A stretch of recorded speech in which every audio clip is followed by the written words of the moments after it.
Nuria Khan. Kita sendiri baru saja berdebat dengan seorang cendekiawan muslim dari Oxford. Dan saya tidak tahu tentang debatnya. Saya belum melihat debat penuhnya. Tapi saya sudah berbicara dengan Nuria Khan. Dan dia memberitahu saya bahwa cendekiawan muslim ini menghancurkan Islam. Dia benar-benar menghancurkannya. Tonton cuplikan ini. Debat ini berlangsung di saluran Dan Raden. Saya rasa akan tayang dalam beberapa hari lagi. Mungkin sudah tayang saat kamu menonton video ini. Cek ini. Mantan muslim seperti saya yang telah meninggalkan agama harus diam saat melakukannya. Karena kita semua tahu bahwa hukuman bagi yang meninggalkan Islam adalah kematian, menurut pandangan ulama arus utama. Nabi Muhammad sendiri dalam hadis. Beliau mengatakan tidak. Apa-apaan ini? Dan ekspresi wajah apa yang dia buat tadi? Maksud saya, ini salah satu dari sedikit hal yang sama sekali tidak ambigu dalam Islam. Lihat ini. Ini adalah Sunan An-Nasai, hadis sahih. Azutu ya Tuhanku. Ali datang kepada beberapa orang dari Azad. Ya Tuhanku, aku tidak pernah memperhatikan hal ini. Bagi kalian yang belum tahu, Azde adalah orang-orang yang konon menurut sumber-sumber muslim dan David Wood yang mempopulerkannya. Orang-orang Azde, mereka melakukan hubungan seks sesama jenis dengan Nabi Muhammad.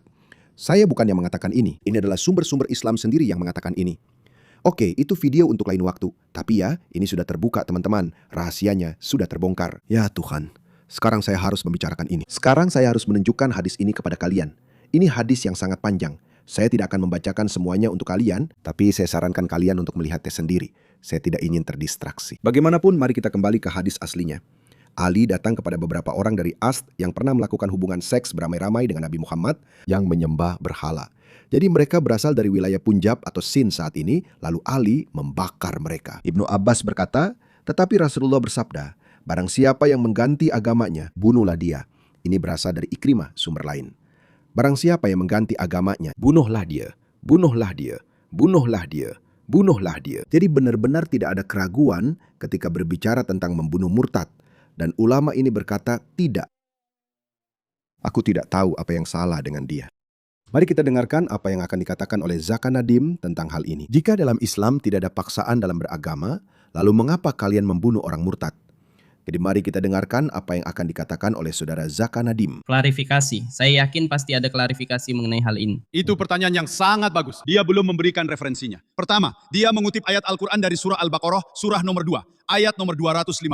Dia mengatakan, La ikroha fiddin, tidak ada paksaan dalam agama. Dan itu adalah bagian dari agama, bahwa kamu tidak bisa memaksa siapapun. Kamu tidak bisa memaksa siapapun dengan ujung pedang atau moncong senjata api. Pertanyaan berikutnya adalah, jika seorang muslim meninggalkan agamanya dan menjadi non-muslim, menjadi murtad, maka hukumannya adalah hukuman mati. Jadi, bukankah ini semacam paksaan? Iya. Sebelum saya memberikan jawabannya, saya ingin menyebutkan bahwa setiap negara memiliki hukumnya sendiri, aturan dan regulasinya. Dan sebagian besar negara, salah satu hukuman tertinggi adalah untuk pengkhianatan. Misalnya, jika seseorang bekerja di militer, dan jika dia membocorkan hal penting milik negara, semua titik vital dan informasi kepada musuh, itu disebut sebagai pengkhianatan. Sebagian besar negara, jika seseorang melakukan pengkhianatan, menjual cetak biru dan dokumen penting negara kepada musuh. Banyak negara yang memberikan hukuman mati, banyak juga yang memberikan hukuman penjara seumur hidup. Jadi sekarang, jika saya bilang negara seperti apa ini? Negara-negara barat tidak melakukan itu lagi. Cek saja, Amerika tidak pernah menjatuhkan hukuman mati kepada siapapun karena pengkhianatan. Karena itu memang sulit. Apa yang kamu lakukan jika seseorang benar-benar berubah pikiran? Dia tidak lagi setuju dengan nilai-nilai seseorang atau nilai-nilai negaranya sendiri. Ya, jika kamu melakukan sabotase, jika kamu sengaja melukai sesuatu secara fisik, itu memang wajar. Tapi itu bukan hukuman untuk murtad. Murtad itu sebenarnya hanya seperti, saya tidak berpikir Tuhan itu ada. Saya tidak percaya Tuhan dalam Islam itu nyata. Itu saja. Saya tidak memberikan cetak biru apapun kepada musuh-musuh Islam. Sekarang saya melakukannya. Sekarang saya telah menyatakan perang karena mereka telah menyatakan perang terhadap saya. Jadi wajar saja sekarang Anda bisa menuduh saya melakukan pengkhianatan atau apapun jika Anda bisa menangkap saya. Tapi kita tidak memulai seperti ini. Awalnya saya begini. Maaf, saya tidak percaya dengan apa yang dikatakan Muhammad. Saya pikir orang itu nabi palsu. Maksud saya, kamu bahkan tetap diam. Bahkan saat itu, hukuman untuk murtad adalah hukuman mati. Jadi itu analogi yang salah. Tapi mari kita lanjutkan. Dan ketika saya dipaksa oleh negara untuk tidak melakukan hal-hal tertentu, Apa yang salah, tetap salah. Jadi di sini juga, jika seorang Muslim menjadi non-Muslim, itu hanya berlaku di negara yang menerapkan hukum Islam. Jika Muslim tersebut menjadi murtad, lalu menyebarkan agama barunya dan menipu orang-orang, saat itulah hukuman ini diterapkan. Sebenarnya itu juga tidak benar. Jika kamu hanya mengganti agamamu, itu saja. Jika kamu bahkan hanya mengulangi bahwa aku tidak percaya pada Islam lagi, itu saja. Dan sekali lagi, jika kamu melihat dengan logika itu, tidak ada Muslim yang boleh pindah agama. Jadi tidak ada non-Muslim yang boleh masuk Islam. Karena jika kamu menerapkan analogi pengkhianatan, maka selesai sudah, itu saja. Maka itu juga harus berlaku untukmu. Tapi tidak, kamu tidak bisa melakukan itu. Muslim akan berkata, tidak, kamu tidak bisa melakukan itu. Jadi itu adalah analogi yang buruk. Berubah pikiran soal agamamu tidak sama dengan sabotase. Ya, bayangkan sebuah sekolah. Jika aku menunjuk seorang guru matematika, dia mengajar 2 tambah 2 sama dengan 4. Lalu besok dia mengajar 2 tambah 2 sama dengan 5. Jadi tentu saja aku tidak akan membiarkannya tetap mengajar di sekolahku. Dengan cara yang sama, hukuman untuk seorang murtad seperti itu di negara Islam adalah hukuman mati. Ini tidak akan disebut sebagai paksaan. Ini adalah seseorang yang telah menyimpang dari kebenaran menuju kebatilan. Tapi itulah intinya, dasar bodoh.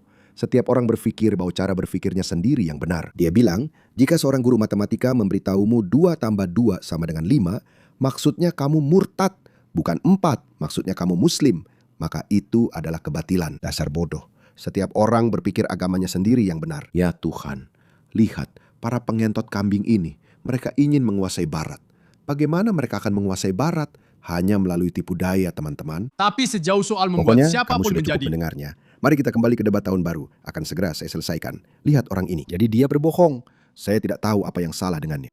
Geng pemerkosa Muslim Pakistan yang telah ditutup-tutupi di seluruh negeri ini. Tidak ada yang ditutupi. Bagaimana Anda menjelaskan burka dan nikab? Perempuan suka memakainya. Dr. Ramzi, bisakah Anda benar-benar duduk di sini hari ini dan mengatakan dengan serius bahwa Islam adalah agama perdamaian? Islam tidak berarti perdamaian. Islam berarti penyerahan diri kepada kehendak Allah. Dia benar-benar salah. Itu benar-benar salah.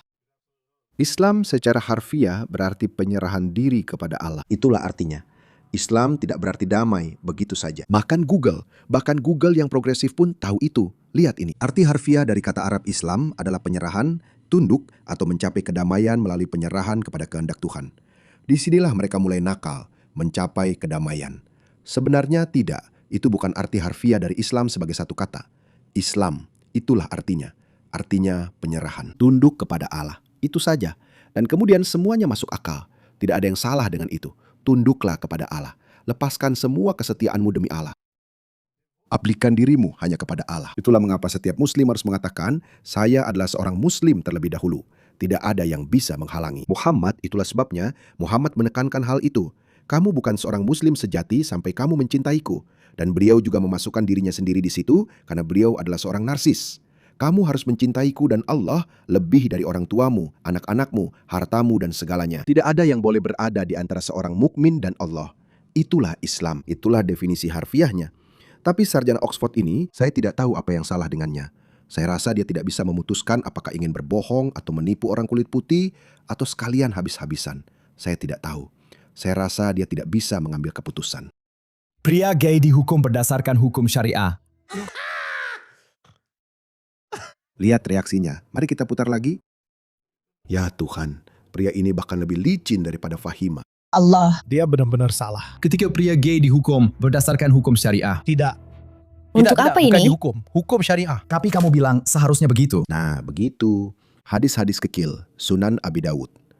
Jika seorang pria yang belum menikah terlihat melakukan sodomi, dia akan dirajam sampai mati.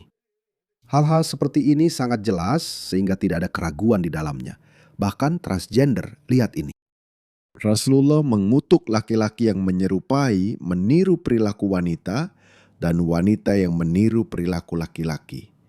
Kutuklah mereka, usir mereka dari rumah-rumah kalian. Itu untuk para transgender.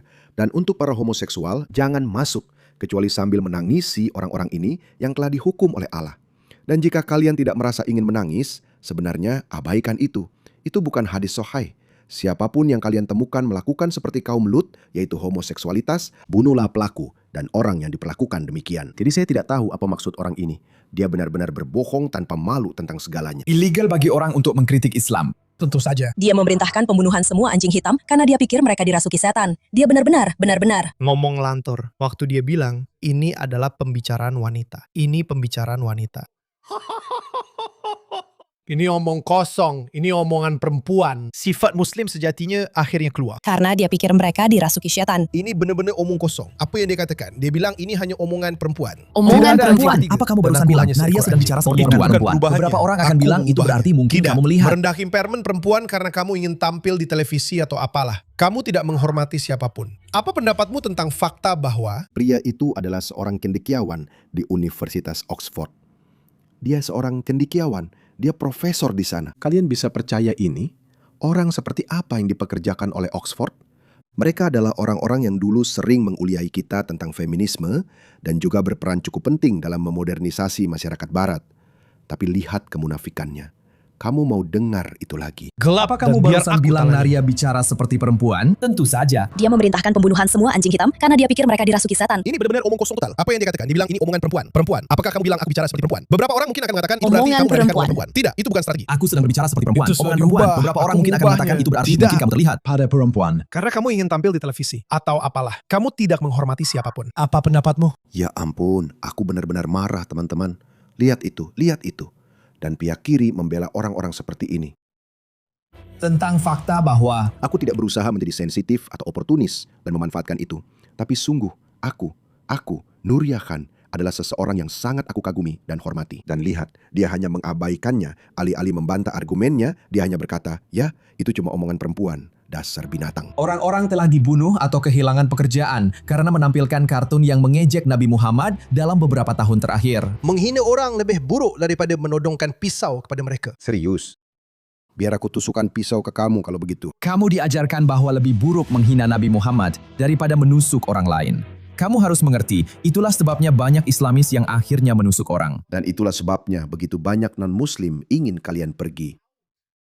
Jadi dia memberitahumu beberapa kebenaran, lalu berbohong tentang hal-hal lainnya. Saya tidak tahu apa yang salah dengan orang ini. Apakah kamu ingin Inggris menjadi negara Islam? Kamu tidak bisa menjelek-jelekan umat Muslim. Menurutmu kapan agama ini akan menjadi agama pertama di negara ini? Apakah Sebentar kamu lagi, sudah Mekti. bertemu dengan Raja Charles? Tentu saja. Apakah kamu percaya bahwa beliau adalah pendukung Islam?